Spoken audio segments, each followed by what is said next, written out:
Hello, hello, and welcome back to the Nonary games. I realized that as I ended the last part, I didn't sound very happy, but I think that's because I wasn't very happy.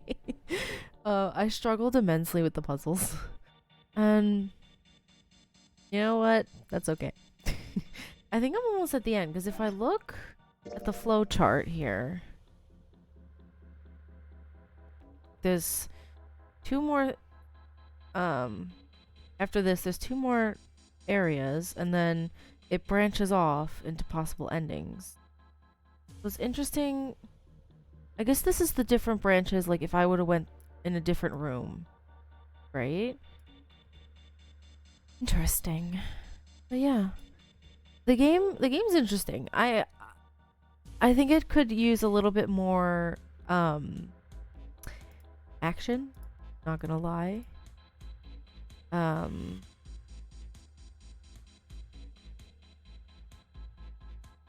But I enjoy the characters. So yeah, I do. I enjoy the characters.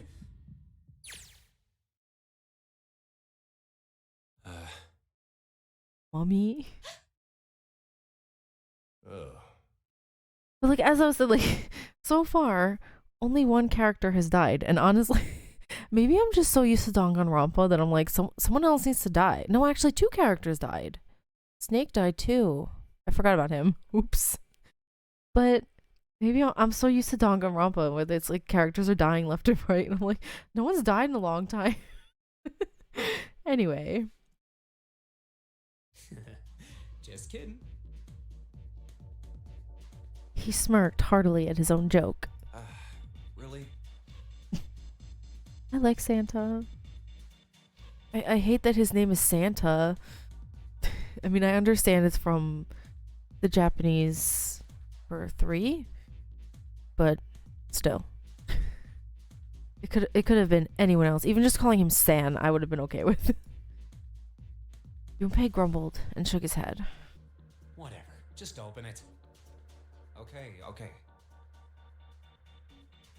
Junpei resisted the urge to remind Santa that he would have opened it a long time ago if Santa hadn't interrupted, and quickly threw off the lid of the coffin. Why are they getting inside the coffin? I don't understand. They peered inside. A gun? Contrary to what they'd expected, the inside of the coffin was quite large. It was mostly empty, but not completely so. Laying on the bottom was a rusty key. A small key And next to the key, a gun? Yeah, a revolver.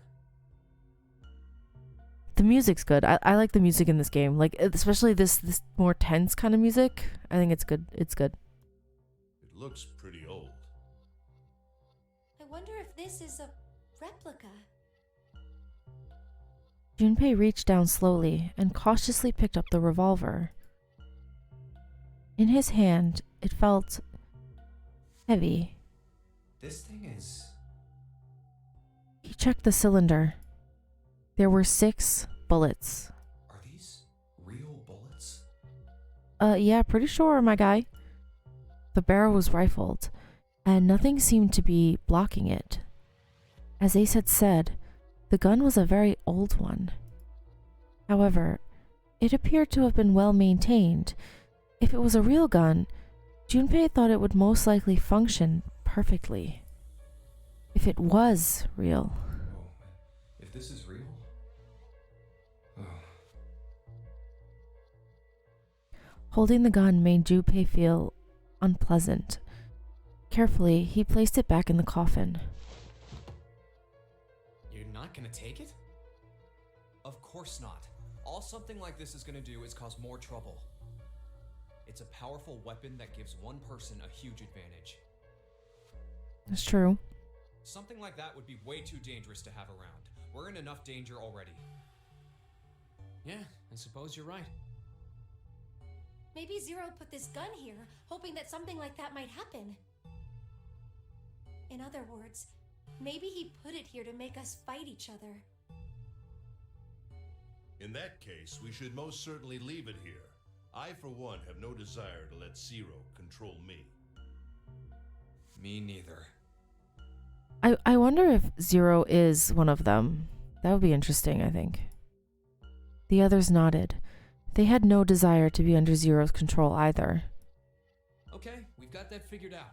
But you aren't gonna leave that key in there, are you? Of course not. We'll take that with us. Junpei picked up the rusty key and slid the top of the coffin back into place, the gun back where they had found it. Very nice. A rusty key. Maybe I can use this. I guess this is the key to get out of here, right? I'm assuming.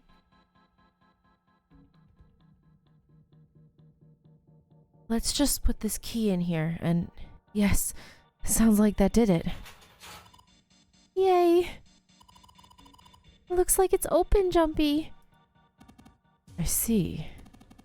This key should open this door. Yes, thank you, Mr. Obvious. Hey, what are you waiting for? Let's go. Yeah, let's go. Let's get out of here. Yes, it's opening.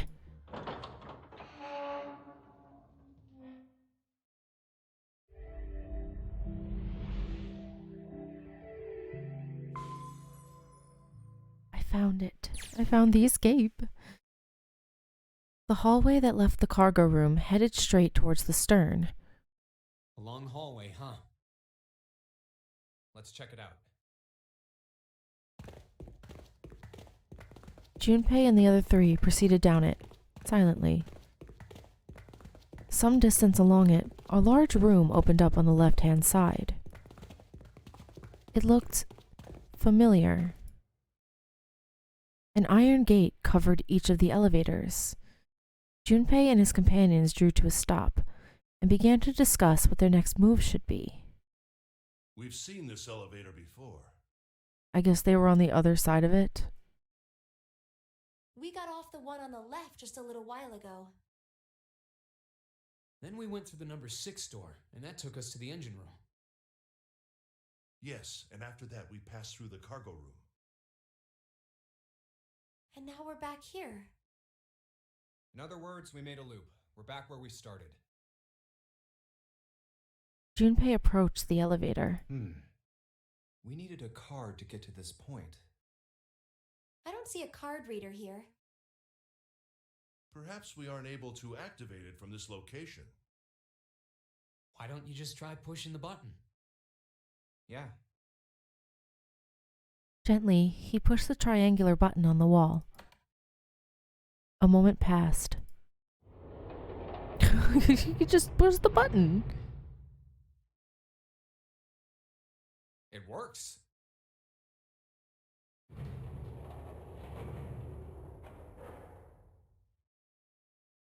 The elevator door opened and then eventually shut again.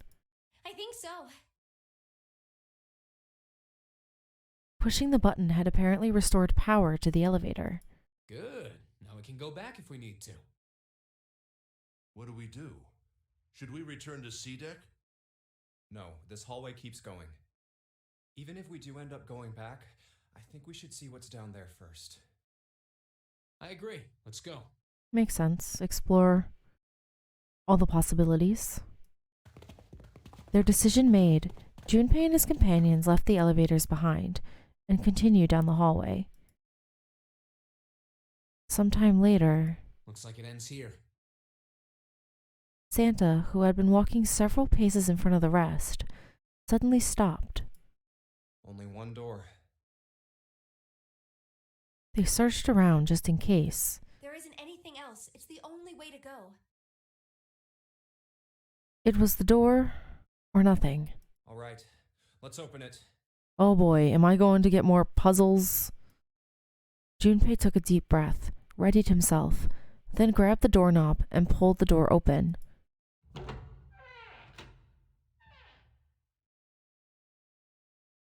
He paused for a moment, then stepped through into the room. And there he saw the number that had hung over their heads since they'd woken up. 9. There's the 9 door. The 9 door. Like the numbers on every other door, this one, too, was rough shape made of red paint. The door was set into the back wall of the room. Junpei leapt towards it with a sudden burst of hopeful energy. It was a large double door, heavy and full of solemn importance. He grabbed the door handle and shook. Of course it wouldn't be that easy. Hello? You've been... Throughout this whole time, you've had to use your... wrist numbers. Whatever it's called. To open the doors. And you're just like, oh, the 9 door, it's just gonna open, right? Come on, my guy. The red sat on the wall next to the door. Displayed on it. Vacant. Huh. We finally found it.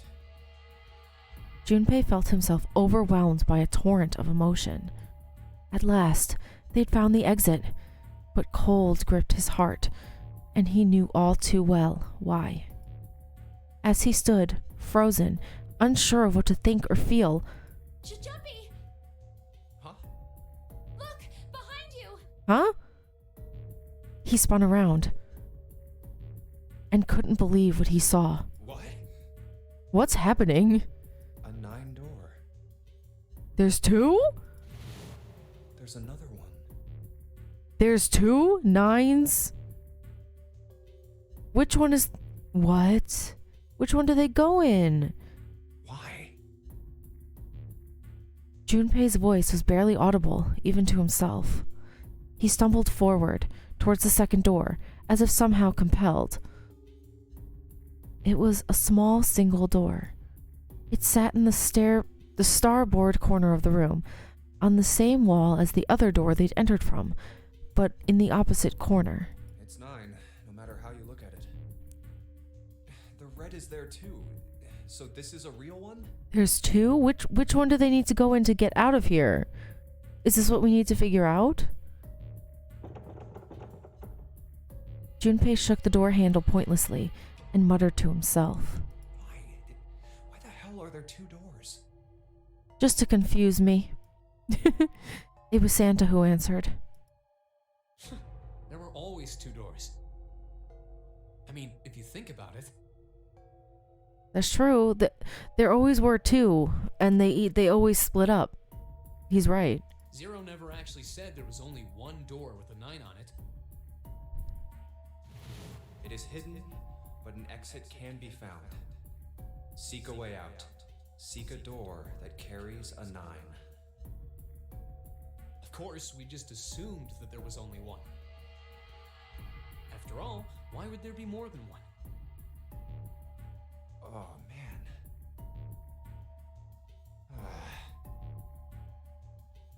We fell for it. So they're gonna need to figure out which door it is. There are 2 doors. Only one of them is the exit, and they have to figure out which one it is. Like, the most obvious one would be the huge one with the double doors.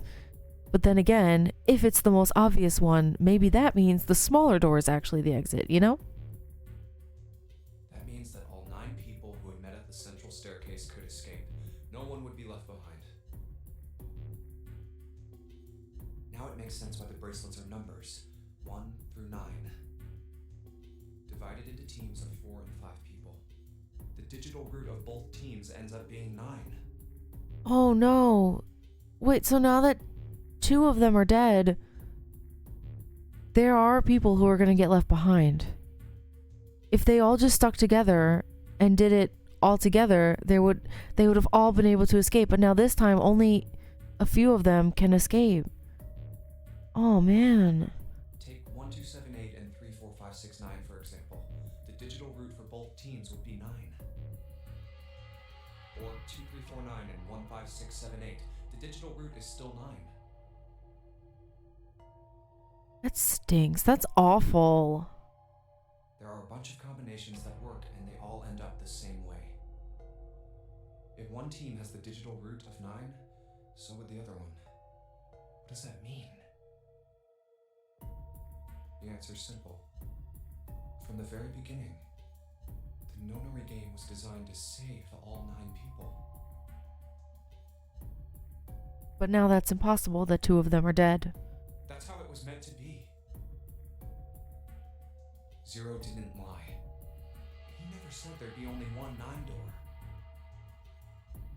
But anyone who'd found themselves in the game would have assumed that was the case. Fights would have broken out. One team would likely betray or deceive the other. Someone might be hurt.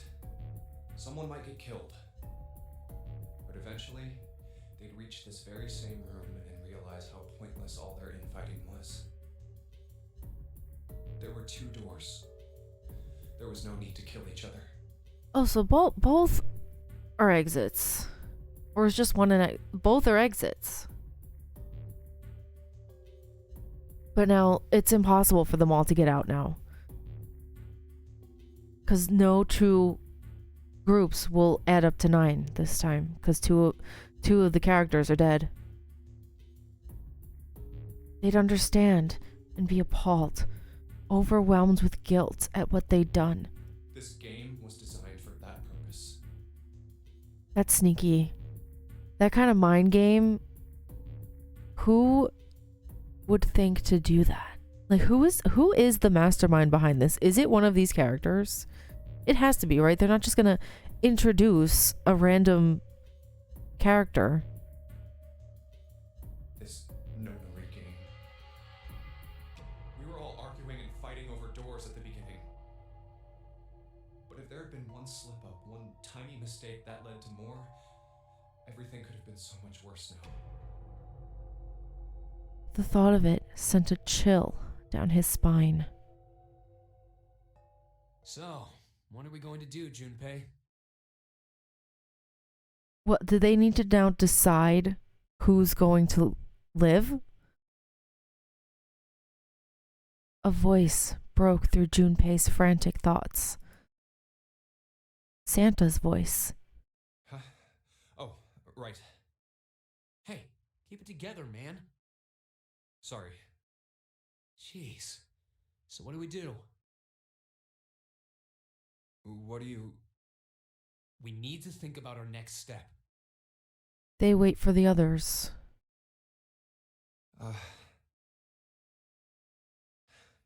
Our numbers are 1, 3, 5, and 6. That's a digital root of 6. The 4 of us can't open the number 9 door. The 4? Wait, don't tell me. Yep. There's one combination that'll let 3 of us open the 9 door. That's why I'm asking, what now? There is a combination? Listen, these people do math way too fast in their heads, okay? There's 3 of them right now who could escape?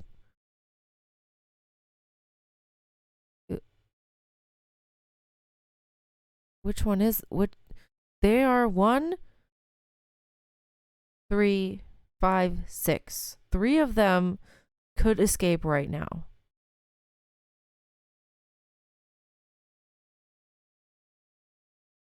It's I can't do the math in my head. I'm sorry. What now?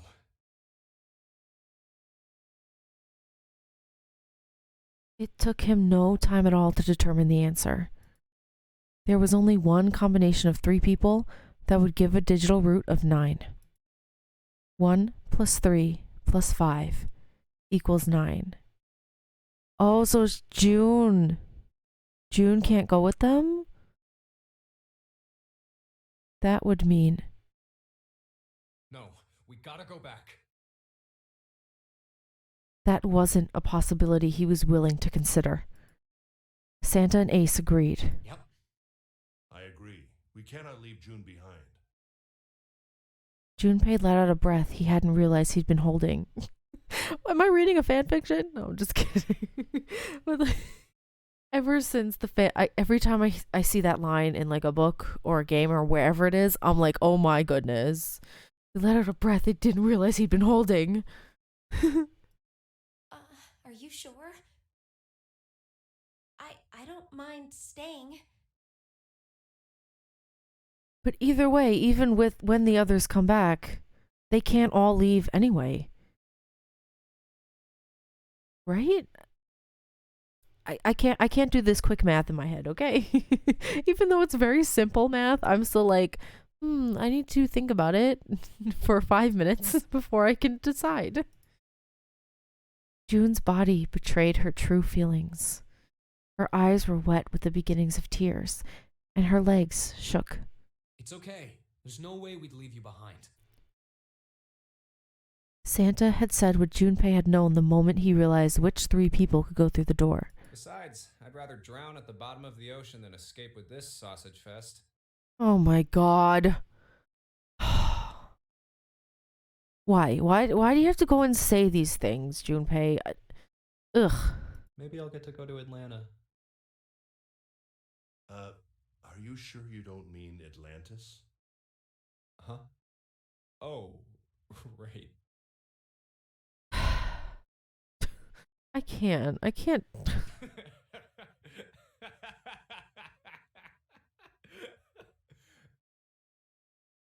Perhaps it was the sudden reassurance that no one wanted to leave June behind, but Junpei laughed harder than he had in some time. Santa and Ace smiled. You guys. June blinked tears from her eyes and bit her lip. She didn't seem to know what else to say. Very well. Best we head back to C-Deck then. We should be able to take the elevator we passed earlier. Perhaps Clover, Seven, and Lotus will have returned from door 1. Even as Ace spoke, they knew finding the others wouldn't improve the situation. But even with all 7 of us, Ace knew it.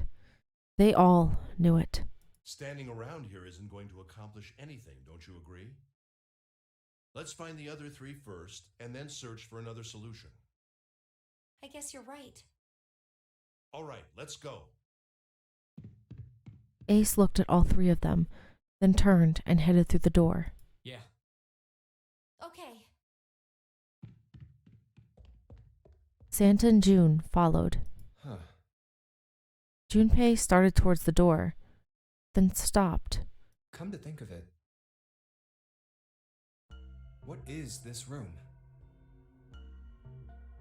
It didn't seem terribly important now, but what exactly was it? We were so focused on the doors, we didn't even look around. A red carpet ran between 2 columns of wooden benches that ran the length of the room. Is this a chapel? Huh. It looks like it's set up for some kind of ceremony. Looks like a church. But what kind?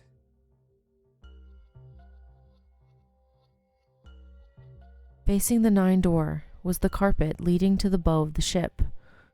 And at the end, was it an altar, perhaps? Clearly, hello, Junpei, come on now. There was a small rectangular alcove at the end of the carpet, and inside the alcove was a raised platform. Resting on top of that platform was a coffin. A coffin? What on earth is a coffin doing in a place like this? I don't know, but it looks like a church, so is it a funeral? But before Junpei had time to answer that question, Hey, Junpei, the hell are you doing? Let's move.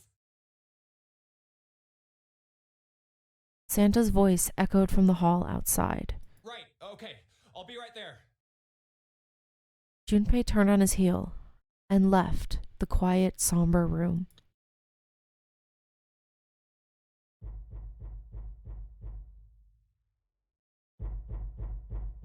Is somebody in there? Oh, hell no. Somebody's in there. Who is in there? Is it Snake? He's the only... What? Somebody's in the coffin. Go back. Somebody's in there.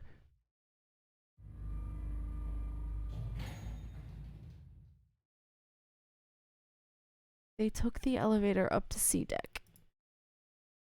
Once there, they headed back toward the main hall and the central staircase. It didn't take them long. Look, it's. Seven and Lotus. Where's Clover? They didn't look happy. We've got a problem. Where's Clover? Is she in the coffin? Clover is gone. Excuse me? What do you mean she's gone? What? Junpei and his three companions looked at one another. He turned back to Seven and Lotus. What do you mean, gone? Santa, Ace, and June had their own questions to ask. When? Why? You two went into door 1 with Clover, didn't you? Seven and Lotus responded as best they could. Yeah, we went through the door together. But Clover barely spoke to us. She just did her own thing the whole time. Well, yeah, she's kind of grieving right now. I don't really blame her for not wanting to talk to you people. There were 4 rooms on the other side of door 1. She wouldn't let us into the 4th room. She just said, I'll take care of this one. And shut the door. She must have blocked it with something on the other side. What? Why? We waited for a while, but Clover didn't come out. We called for her, but she didn't answer. So I kicked down the door and we went into the room. Okay, and? But What do you mean, but? It was empty. Clover wasn't there. There was a door on the other wall. And it was open. Okay, so she went in there, clearly. We figure she opened the door and left by herself. We ran after her, of course, but Well, obviously we didn't find her. You figured that much out. Clover's gone. Is she in the coffin?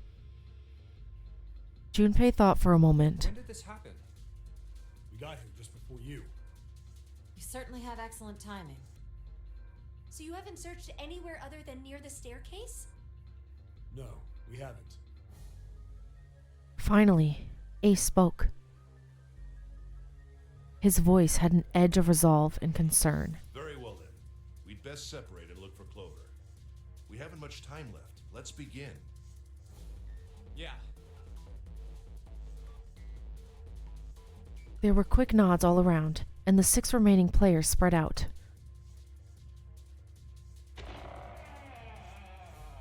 Junpei and June ran into the central hospital room and looked around. She's not here. No, she isn't. They searched a little longer, but with no luck. They couldn't find Clover. There's no sign of her. Let's go.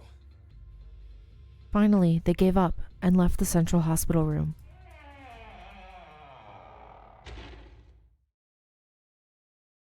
Slowly, they made their way back to the hallway. Sorry about that.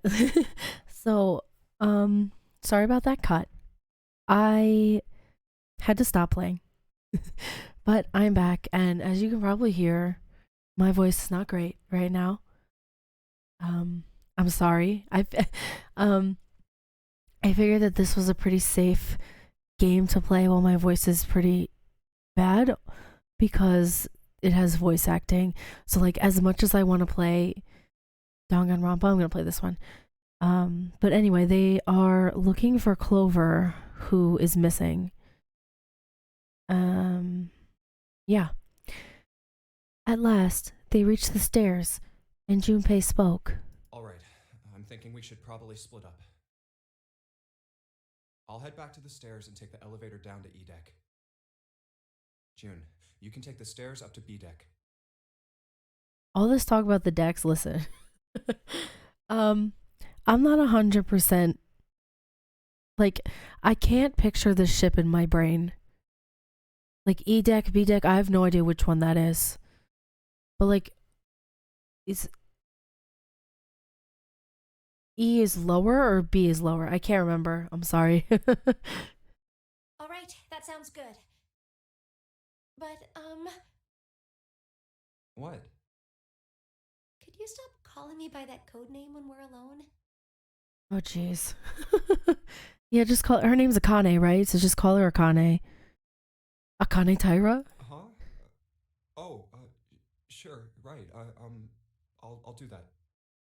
I wanna know everyone's real name, especially Santa. There was a reason Junpei persisted in calling her June, even when they were alone. Although, perhaps not the best reason. He was embarrassed to call her by the nickname he'd used when they were children. Canny or Connie? Connie? I like the sound of Connie better, so Connie. 9 years ago, it came naturally. After all, they were children. But now that they were adults, it felt strange. Regardless of what he might hope for, to call a woman he wasn't dating by such a childish nickname felt odd to him. Of course, to call her Miss Kurashiki would be even more awkward, and simply Kurashiki would seem a little brusque. Brusque? How do you pronounce that word? You know, like, okay, I'm sorry, I'm going off on a tangent. But have you ever had like a word where you've read it, but you've never actually heard it pronounced? So when you heard it pronounced, it was like, what? For me, that was rendezvous. I always knew what it meant, but I had read it before I'd ever heard it. So I was like, oh, time to go on a romantic rendezvous. I think I was playing Sims and it was like, time for a romantic rendezvous. And one of my family members looked at me like I was insane. Like, do you mean rendezvous? I'm like, isn't it a rendezvous? Anyway, sorry. And although he couldn't put his finger on why, it felt somewhat forward to call her Akane when they hadn't seen each other for so long. In short, it was simply easier for him to call her June and leave it at that. Jumpy? I mean, she's calling him Jumpy. That's such a stupid nickname. I'm sorry, Akane. That's like not a good nickname. Oh, no, it's nothing. All right, I'm going then. Yeah, be careful, Kane. June, or perhaps more appropriately, Kane. Like, it sounds like he's calling her Kane, like a Kane, but without the A. But it's spelled like Connie. I don't know. She blushed and smiled. You be careful too, Jumpy. Oh, God. Listen, usually I'm all for the ships. Don't get me wrong. I love to ship everything. But this one, it feels a little forced. Is that just me? Like, from the very beginning, it felt very forced. I don't know, maybe it's... I don't know. Yeah, got it. Take care. Junpei looked after her for a moment as she ran up the stairs, then turned around to look off for the hallway. And what? That doesn't say look, that says took. And took off for the hallway.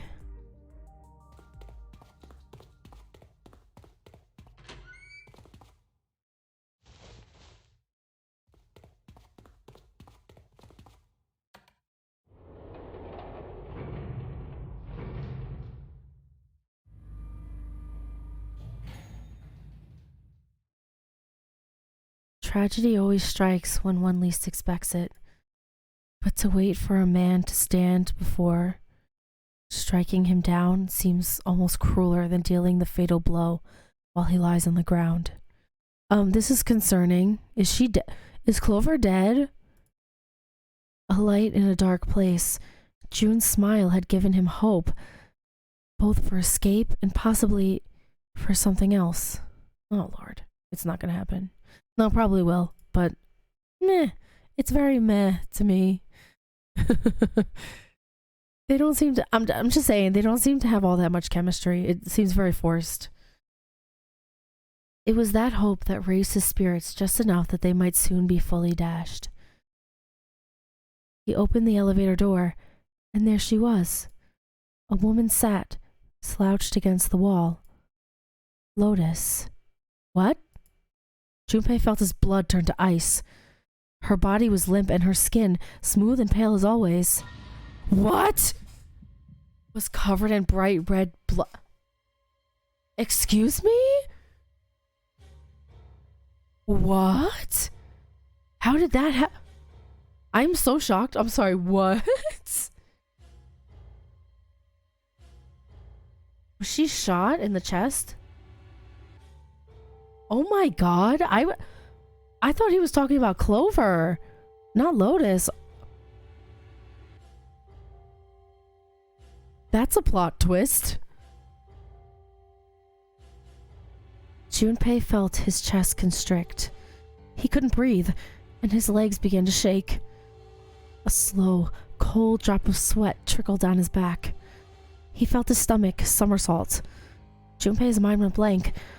All his thoughts replaced with endless, hissing white. Driven by little more than instinct, he began to walk towards Lotus, slowly. Each slow movement of his stiff limbs brought him closer to her corpse. Finally, he stood next to her. Robotically, he bent down and put his hand against her neck. There was no pulse.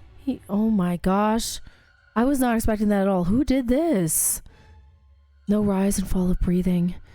She was slightly warm. Something, somewhere in Junpei's shaken mind, told him that meant she had been killed recently. Yes, Junpei thought, his mind slowly returning. She had been killed. Someone had killed her. There was a deep cut on the left side of her chest. Blood still oozed from it, although clearly her heart had stopped beating some time ago. The weapon had been a knife then? Perhaps she had been stabbed in the heart once. She would have died immediately. He took little comfort from knowing she must have suffered very little. Only then did Junpei notice Lotus's bracelet was gone. What? Lastly, let us discuss how to remove the bracelets. There are only two ways to do so. 1. You escape from this ship. 2. Your heart rate reaches 0. So did someone steal her bracelet? In other words, once the bracelet is taken outside the confines of the ship, or it detects that Nary's heartbeat has fallen to 0, it will shut down automatically.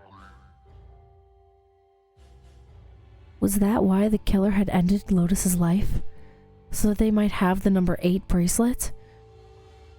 If that was true, then the killer was whoever wanted the number 8 bracelet. Okay, who was that?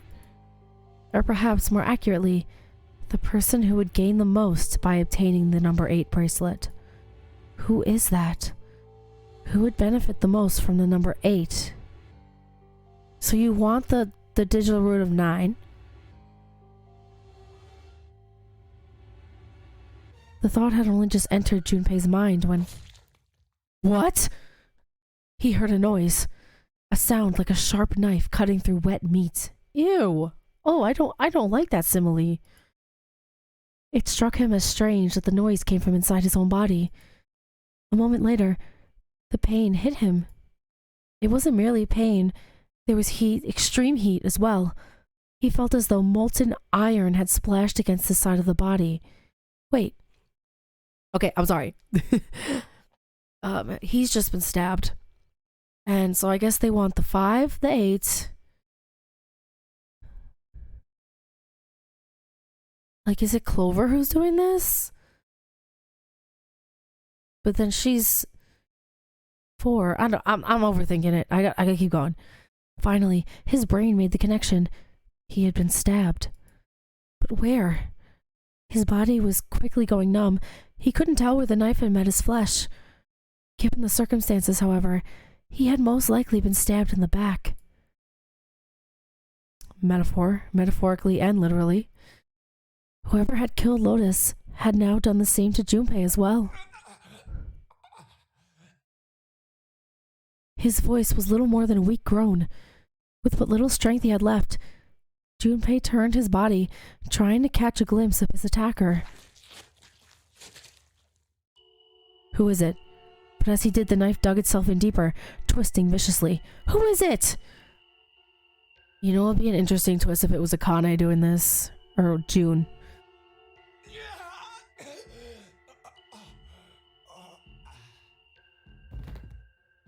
He collapsed to the floor, a puppet with its strings cut. His arms and legs lay where they fell, oddly twisted and awkwardly positioned. Junpei's body was entirely numb, He could feel the blood leaking out of him, but nothing would move. Nothing, save his eyes. Look at it. Look who it is. Who is it? As he lay on the floor, his life ebbing away, Junpei finally saw his attacker. 2 tiny images of the killer reflected in his eyes. With that recognition came nothing. He felt no emotions, not anger, not sadness, not regret. The paralysis had claimed his body. It had reached his mind. His killer glanced down at his body. Who is it?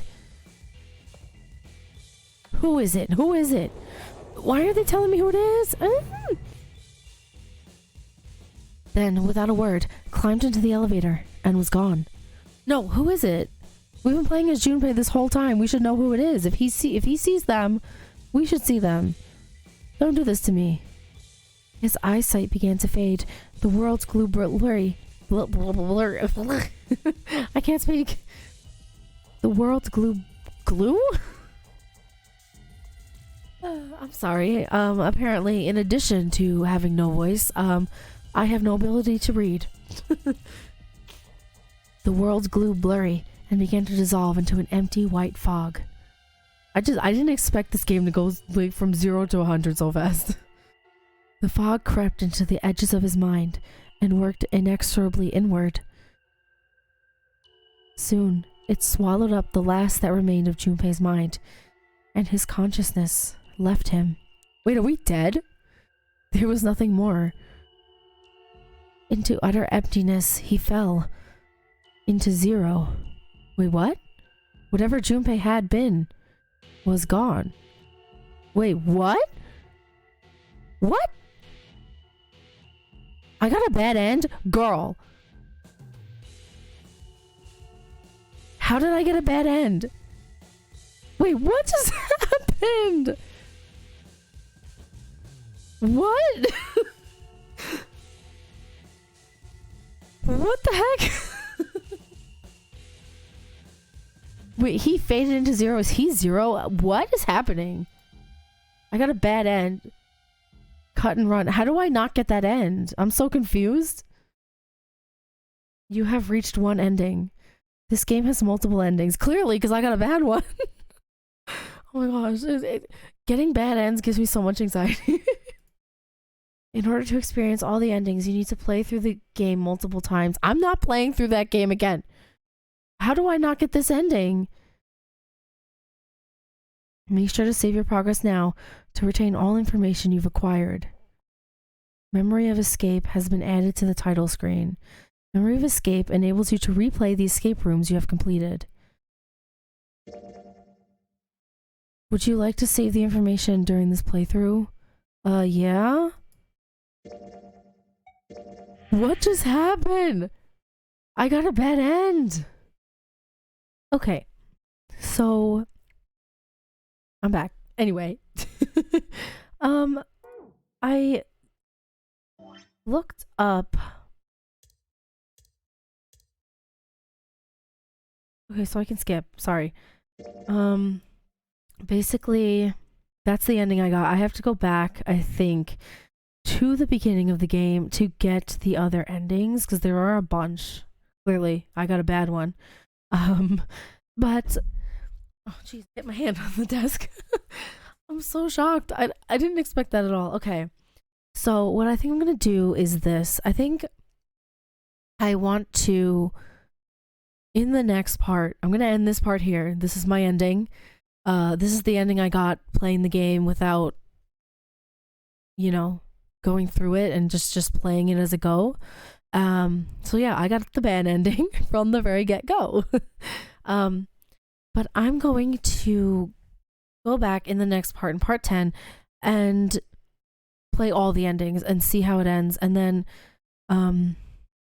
so I think there's like I think there's 4 endings and the true ending, or there's 3 endings and the true ending. I can't remember which. I just looked it up.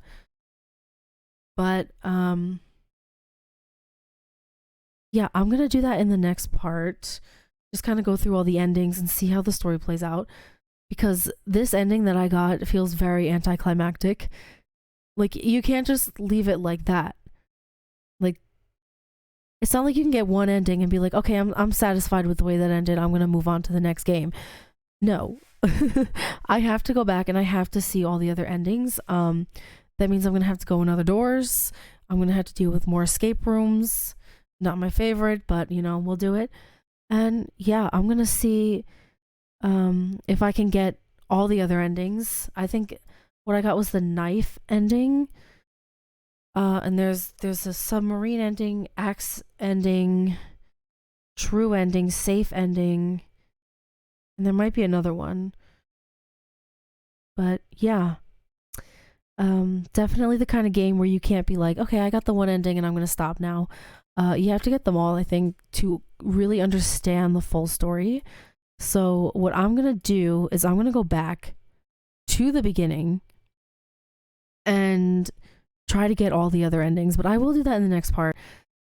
Sorry if this one was pretty short, obviously, because I got the worst ending ever.